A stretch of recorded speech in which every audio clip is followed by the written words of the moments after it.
Good afternoon, sir. I'm Charlie Martaray. Explain ako ang magnetic compass parts niya. So, number one sa parts sa magnetic compass is compass bowl. Naka-locate this part sa kinabubuan. So, ipikto niya ito naman, yung lihang function is, sulanan nga, nagkupot sa compass card azimuth circle or lover's line para sa direction sa barko. Then, kaduhang nga parts is of iron spear. Nakalocate na siya, kanyang lingin ngayon. Kanyang lingin. So, bulang nga puthaw ni siya aron makakorek ang epekto sa local nga magnetismo sa barko. Then, ang ikatulong nga part is Flinders bar. Puthaw ni siya, nakalocate na siya. So, ang panan is baras nga puthaw para sa pag-correct sa vertical nga magnetismo. Then ay kapat nga part sa magnetic compass is healing magnet. Nakalocate na siya diri dipita. Healing magnet. Kaning mura siya gamay nga gold nga murag tumbok laom.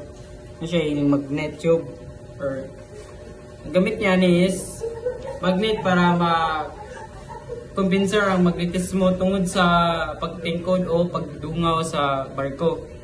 Then ang ka-lima is fore and aft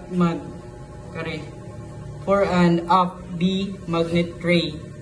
So nakalukit na siya nga mark siya box ba ni or saan siya lingin kaning mark brown ba siya o gray. So ang kanan ni is mga tray nga adunay magnet para sa pagsulbad sa permanenteng magnetismo sa barko.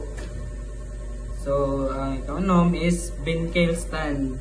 Binkel stand is nakalukit na siya kani nga part ba.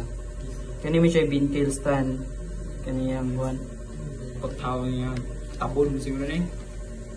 So, parta na sa pag nagkupot sa compass leg-on sa deck sa barko.